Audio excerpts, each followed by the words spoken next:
Saya seorang karyawati yang menjadi tulang punggung keluarga.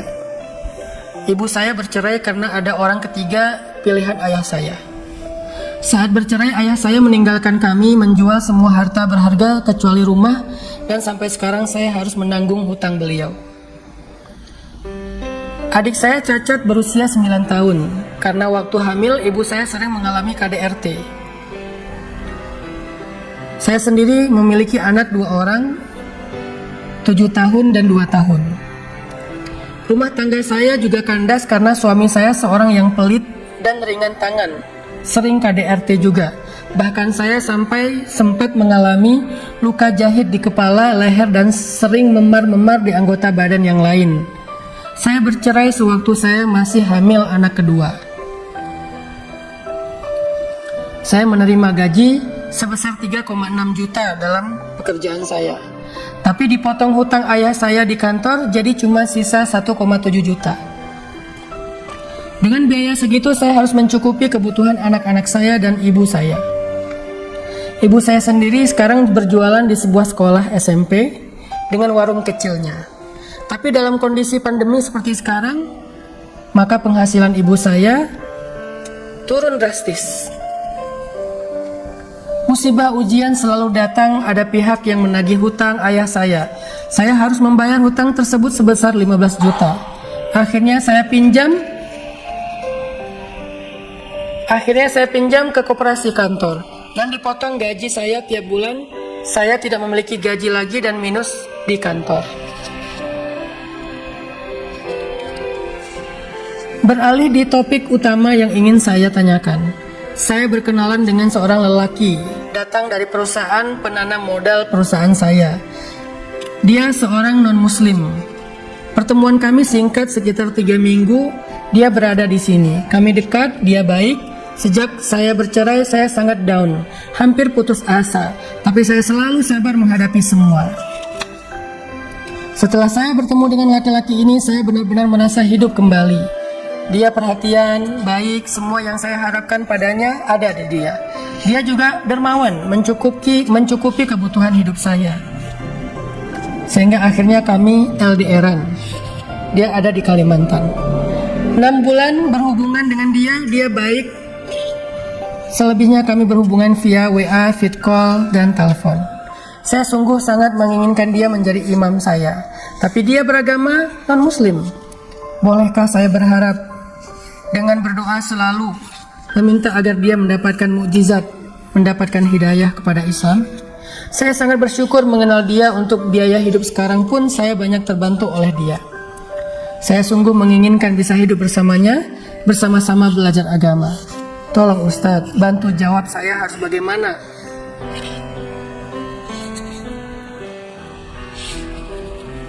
Bagaimana kehidupan terus berjalan? Saya ingin ada yang membimbing saya, ada yang menafkahi saya. Jujur saya lelah selalu dapat ujian. Innalillahi wa inna ilaihi raji'un. Hasiban nasu ayyutraku ayyakulu amanna wa hum la yuftanun. Wa laqad fatanna alladhina min qablihim fala ya'lamanna Allahu alladhina sadaqu wa la ya'lamanna Allahu al-kadzibin. Allah bertanya kepada kita, teman-teman. Apakah manusia mengira akan dibiarkan saja mengatakan kami telah beriman sedangkan mereka tidak diuji? Padahal kami telah menguji orang-orang sebelum mereka, sehingga Allah akan melihat siapa dari mereka yang tulus keimanannya, siapa yang basa-basi. Allah menguji Bilal setelah dia masuk Islam.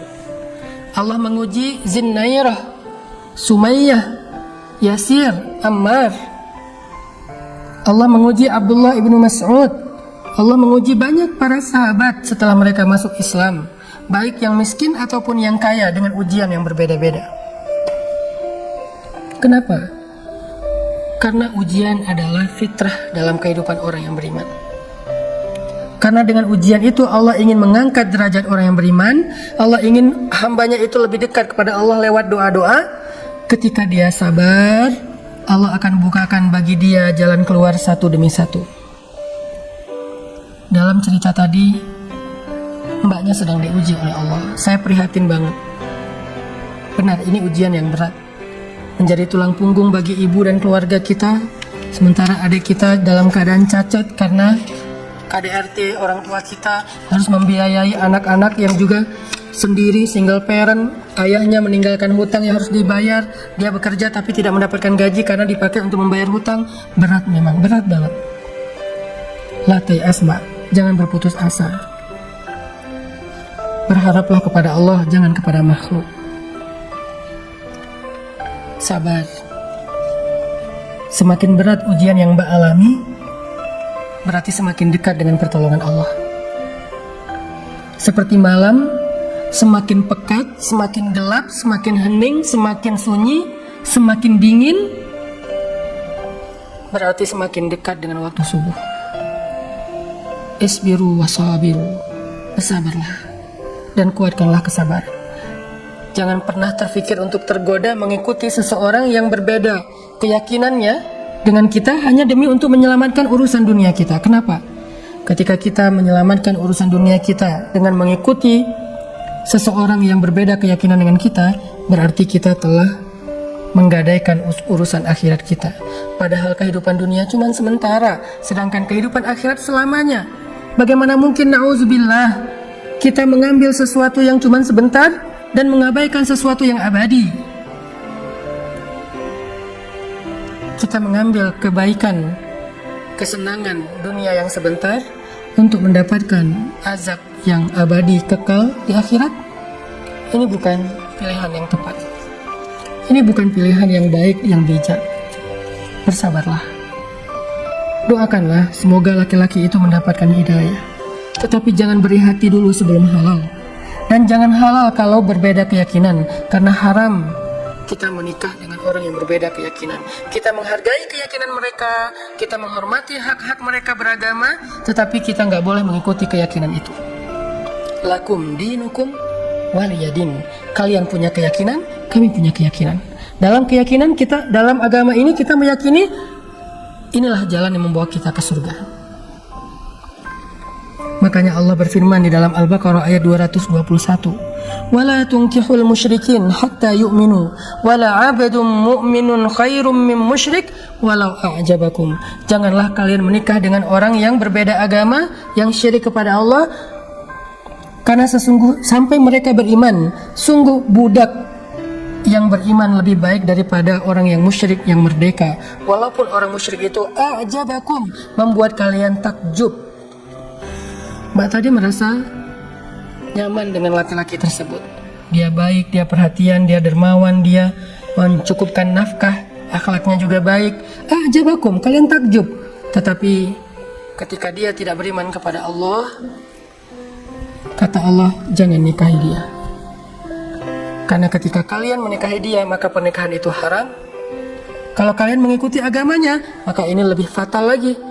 Artinya kita menggadaikan akhirat kita selamanya dengan hanya urusan dunia yang sementara. Na'udzubillah min dzalik. Bersabar ya Mbak.